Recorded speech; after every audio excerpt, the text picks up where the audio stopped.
Ava didn't believe in haunted houses. She believed in bad architecture, asbestos, and carbon monoxide leaks. She'd photographed enough abandoned properties to know that dread usually had a practical source. Still, something about the house on Wicker's Hollow sat wrong with her from the beginning.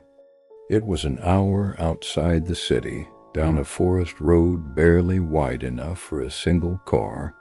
The listing agent had found it by accident, a crumbling Victorian, unreachable by GPS, no electrical lines, no plumbing. The owner's name on the deed was scratched out and overwritten in 3 different hands. Ava didn't ask questions. She'd been paid in advance. She parked on the gravel pull-off and slung her camera bag over her shoulder. The trees were tall and old here, their branches so dense they filtered out the afternoon sun like green smoke. The air was heavy, too still for summer. The house emerged from the woods like it had been waiting. 3 stories, paint stripped to bone-gray siding, windows like black eyes sunk behind warped shutters. The porch sagged to one side, but the front door stood perfectly straight. Inside, the air was cooler, stale but not rotten. The floorboards were warped and loud under her boots. The downstairs rooms were strangely clean. No graffiti, no beer cans, no signs of squatters. She took her first wide-angle shots in the parlor, ornate molding half-eaten by moisture, a chandelier crusted with dust. The camera lens caught things the eye missed. Faint impressions in the floor, like someone had been standing barefoot in the same place for hours. She moved upstairs. The bedrooms were darker. One room had no windows at all, just a set of curtains nailed into the wall. Behind them, bare drywall, unbroken. She photographed it anyway. In the hallway, she paused. A door at the end had been open when she arrived. She was sure of it. Now it was shut. She tried the handle. Locked. No keyhole. A low noise came from behind it. Not a knock. Not movement. Breathing. She stepped back, heart climbing into her throat. The sound stopped. The door remained still. She snapped a photo. The flash illuminated nothing. Ava left 10 minutes later, unsettled but composed. She'd done worse gigs. On the drive back, she looked in the mirror and realized her hands were shaking. She told herself it was adrenaline, low blood sugar, heat exhaustion. That night, she imported the photos onto her laptop. Most looked fine, but in several there were discrepancies. Curtains drawn in one shot were open in the next. A reflection in the dusty mirror behind her, a second figure standing just out of frame. And in the photo of the locked door there was a shape, barely visible, like a shadow on the inside of the wood. She zoomed in. It was pressed flat, as if leaning against the door from within. No features, just shape. She shut the laptop. The next morning she planned to delete the files, but something stopped her, a thought she couldn't shake. The door had been open when she got there. She checked the GPS coordinates from the shoot and compared them to the first set she'd taken 2 weeks earlier when scouting locations. Something was off. The house had moved by exactly 14 feet. Ava didn't tell anyone she was going back. She framed it as double-checking coordinates, but deep down, she knew she wanted confirmation, not of location, but of reality. If the house had moved even slightly, there would be trace evidence. Dragged earth, disturbed roots, shadow discrepancies. But houses don't move, not without wheels. This time the drive was shorter. The road through the forest, which had taken her nearly an hour last time, ended 20 minutes early at the same gravel pull-off. The trees were thinner, not noticeably, but enough. She could see more sky now, and the house was closer to the road. Ava took photos immediately. Same camera, same lens. From the car's hood, she zoomed in on the front porch, now without the angle of sag. The boards had re-leveled, not repaired, just different, straighter. There were new smudges on the windows. Greasy prints, wide and round, as if someone had pressed their forehead repeatedly against the glass from inside. She climbed the porch slowly. The door creaked open with less resistance. Inside, the layout was unchanged, but the light had shifted. Brighter somehow, even though the overcast sky dulled everything. Dust particles floated like ash, catching angles of sunlight that shouldn't have existed. The hallway upstairs seemed shorter. She walked carefully, camera swinging from her neck. At the end, the locked door still stood closed, but now the doorknob was missing. A perfect circle of clean wood where the hardware used to be. Ava reached out without thinking and placed her palm against the surface. Warm, not ambient, body warm. The wall vibrated faintly. A deep internal murmur, like breath through stone. She took one photo, just one. Then she turned and walked out without looking back. That night, Ava dreamed she was standing inside her own kitchen, only it wasn't hers. Same layout, same appliances. But the walls were too close, the color off by one shade. The faucet dripped dark water, like undeveloped film fluid. In the dream, she tried to run, but the hallway stretched, becoming the upstairs of the house. At the end, the door was waiting, breathing. She woke up screaming. The next morning, her apartment felt wrong, not unsafe, just misaligned. The light through the blinds fell at a new angle. Her furniture was 1 inch off where she left it. The bedroom door now creaked open, the same way the houses had. She measured it. It had grown heavier. Later that day, while editing her photos, she paused on the image she'd taken of the missing doorknob.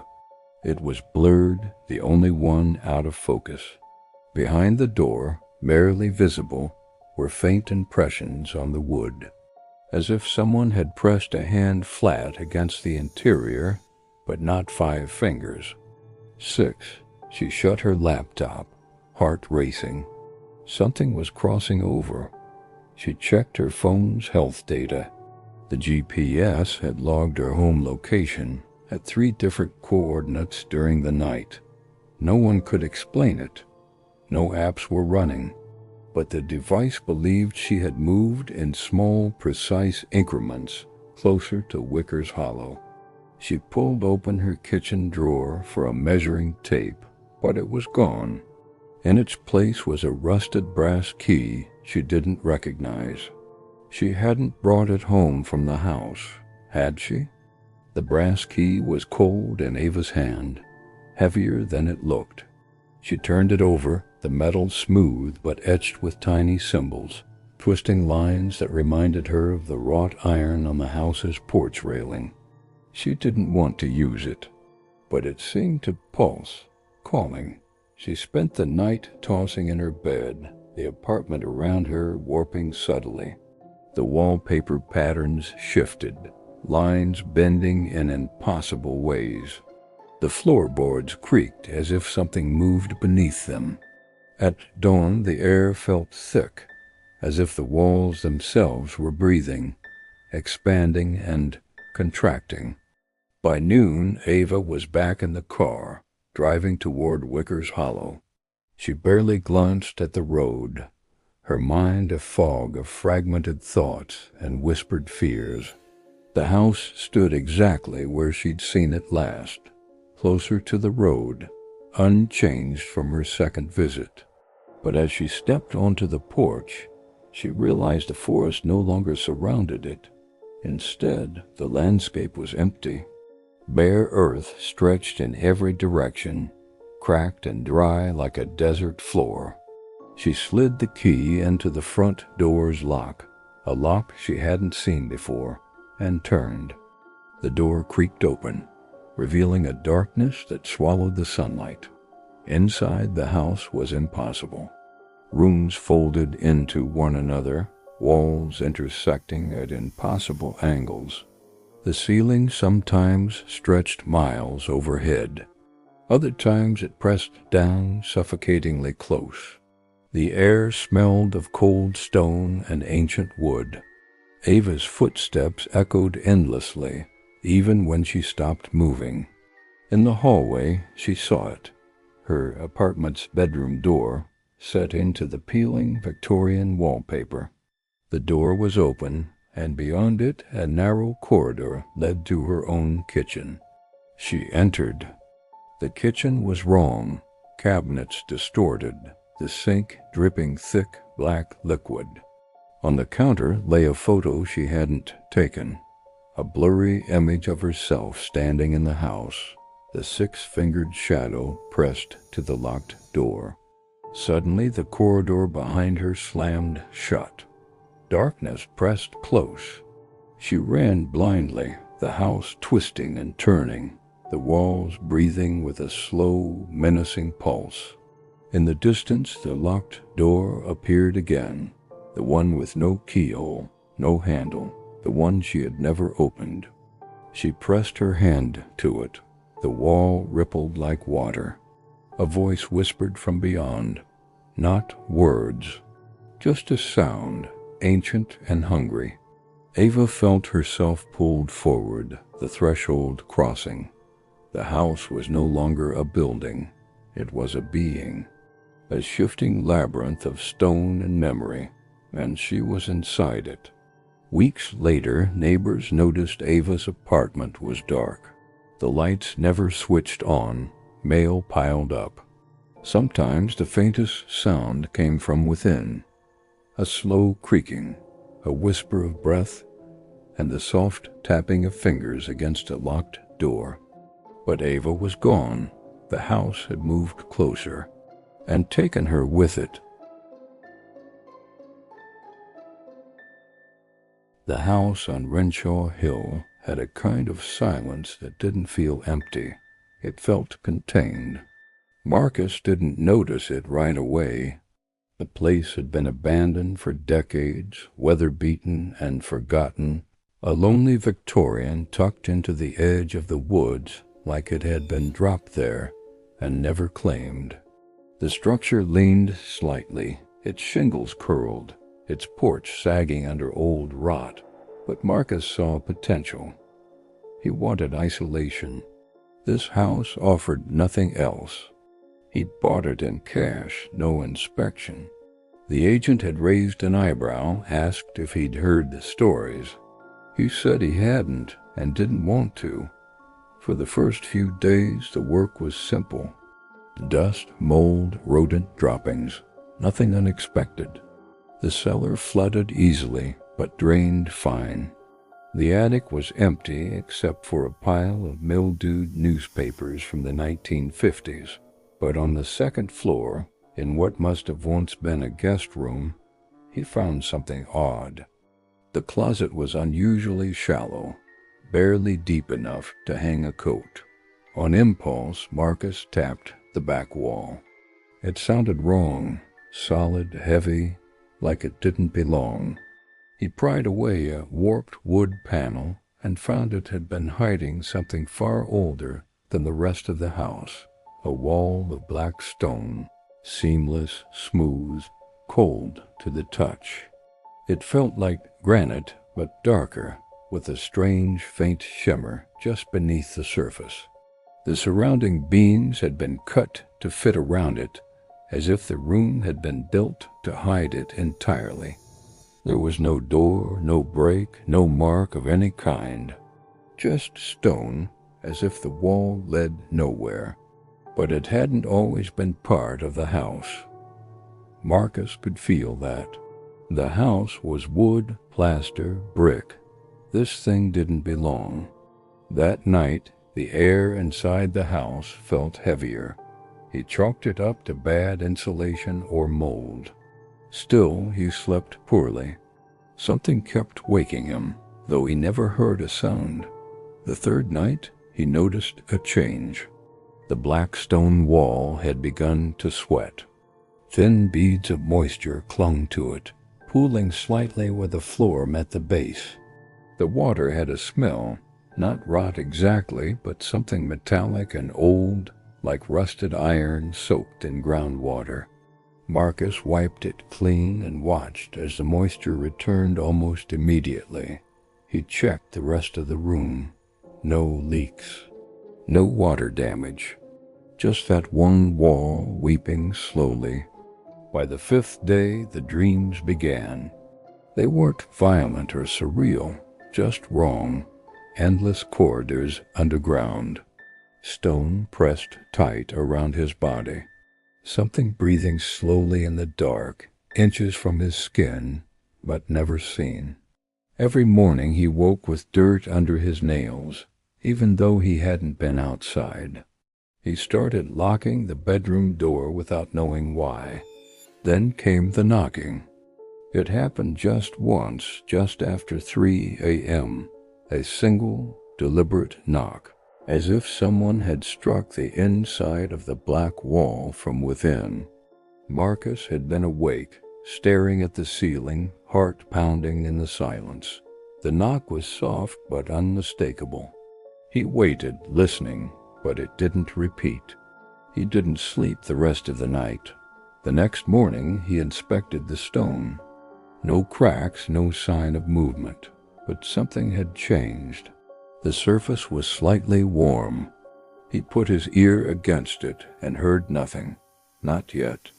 Marcus couldn't shake the feeling that the black wall had shifted. It was subtle, almost imagined, like the wall wasn't moving, but something inside it was. The warmth it gave off now pulsed faintly, rising and falling like breath. The moisture still returned every morning, thick and sour, seeping from stone that should have been bone dry. He tried to rationalize. Bad insulation, thermal imbalance, pressure pockets in the wall, but none of it fit. That type of stone didn't belong in residential construction, and certainly not inside a sealed interior wall on the second floor.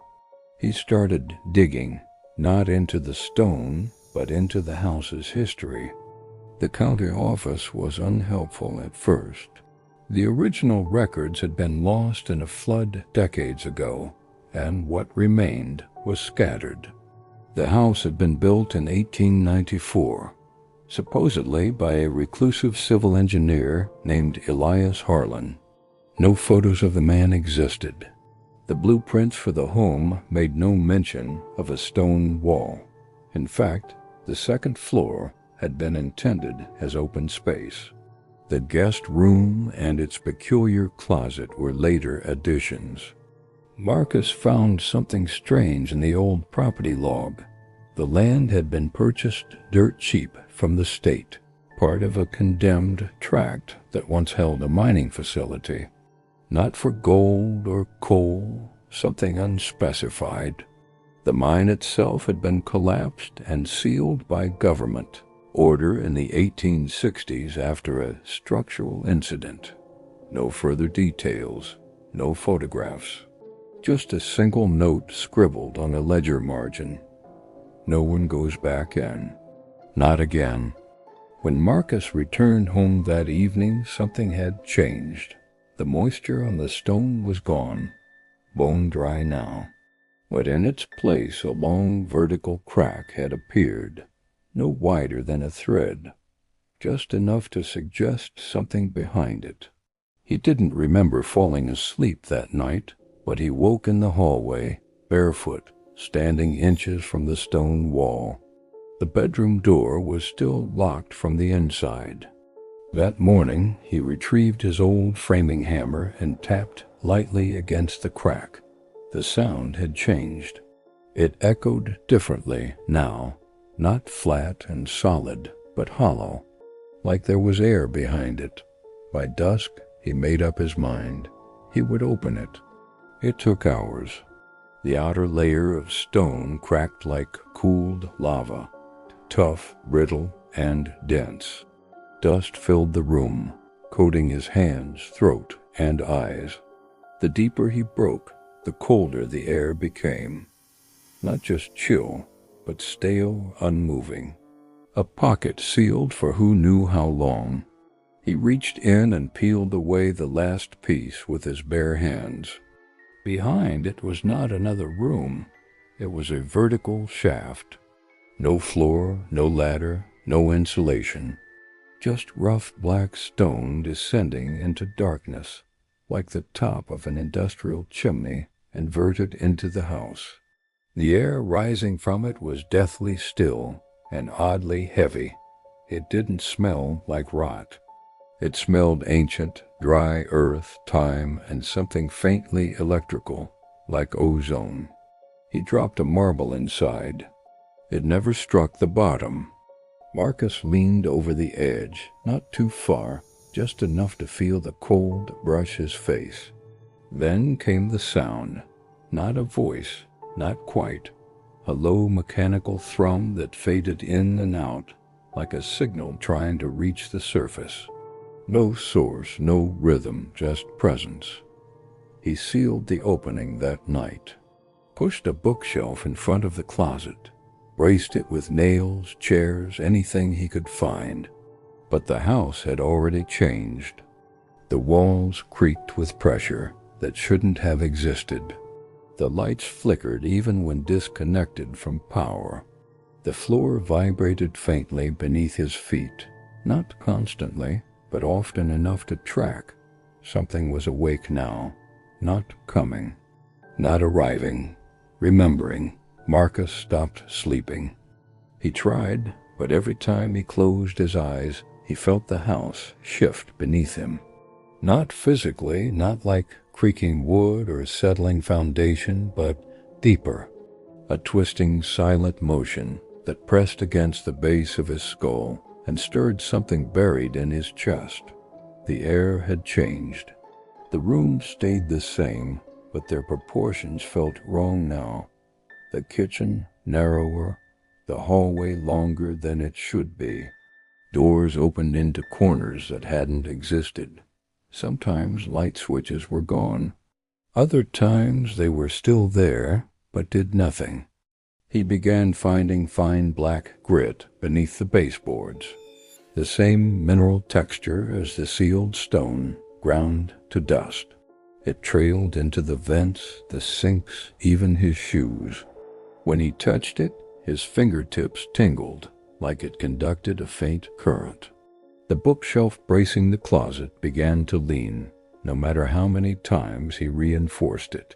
One morning, he found it toppled flat, the closet door wide open, even though he'd nailed it shut the night before. He boarded it up completely. Nails, plywood, screws. But still, at night, he heard the dull pulse, like something deep below had begun to beat.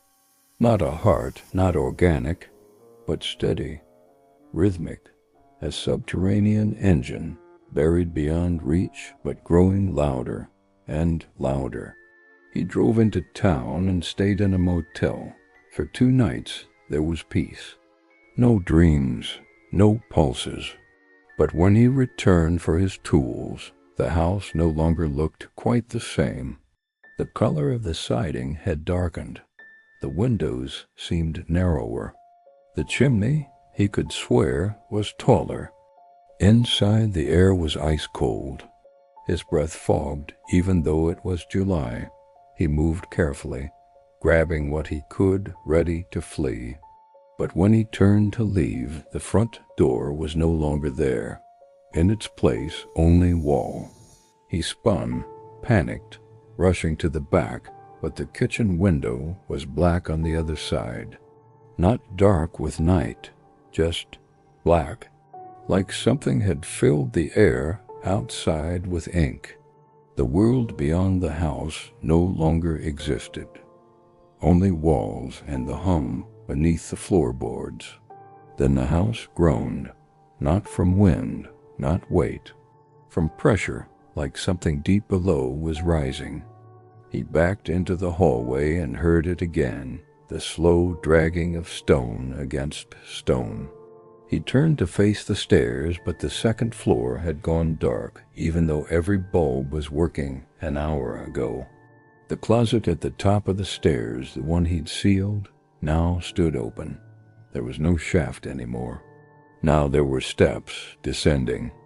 Without thinking, he approached. The staircase led into something that hadn't been carved by human hands. The walls were raw, but strangely geometric, sharp planes, etched surfaces, hints of ancient machinery fused into rock. The air buzzed faintly. Warm now, close. He should have turned around. He should have run. But the house didn't give him a choice. The stairs pulled him inward. The journal was discovered 6 weeks later by a county surveyor, folded between joists in the attic insulation. The pages were warped, smudged in black dust, and most of the ink had run. But one passage stood out, scrawled in what looked like pencil, etched deep into the page. It doesn't end beneath the house. The house is only the surface. It's the skin, the breathing part. What lies underneath is older than the ground itself. It was never buried, it was fed. Every time someone finds the stone, it remembers, it reshapes, it climbs. The final line had been scratched into the paper over and over until it tore. The house is sinking into it, or it's rising into the house. Renshaw Hill is empty now, no sale signs. No utility lines. The lot exists on no current map. Those who hike near the area report strange humming from underground, faint and metallic, and say the soil feels warm. Even in winter, no one knows how deep the shaft once ran. No one dares dig. But when the wind is still, you can hear something shift beneath your feet. And if you listen long enough, you might realize it's not stone anymore. It's breathing,